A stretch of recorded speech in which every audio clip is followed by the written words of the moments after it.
They say a picture speaks 1,000 words. But when U.S. artist Charles Willson Peale painted a portrait of this man, he heard a fascinating tale.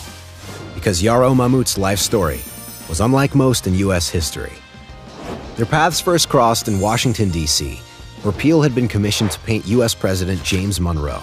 What really captured his imagination, however, was the story of a local man said to be around 134 years old. That man turned out to be Mamout, who agreed to have his portrait painted. Over 2 days, he recounted his extraordinary story, which Peale recorded in his diary. Born in Guinea, West Africa around 1736 and raised as a Muslim, Mamout was sold into slavery when he was 16 years old.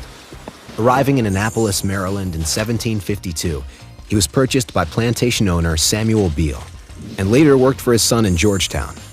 Noted for his good business sense, Mamout was lent out to work for other people and was allowed to keep some of his earnings in return.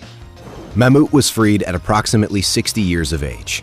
With his savings, he bought his son's freedom. He continued to work for prominent families and eventually saved enough money to buy a home, became a shareholder in the Columbia Bank, and lent money to both black and white businessmen. He died in 1823 and was around 87 years old, not quite the 136 that had been widely rumored. In the portrait, Peale highlights Mamout's knit kufi cap, a symbol of his Muslim faith. He accented the humor, wisdom, and steadfastness reflected in his eyes. Thanks to Peale's diary and his remarkable portrait, which can be seen at the Philadelphia Museum of Art, we can celebrate the extraordinary life of a self-made man who transcended the religious and color barriers to help others achieve their dreams.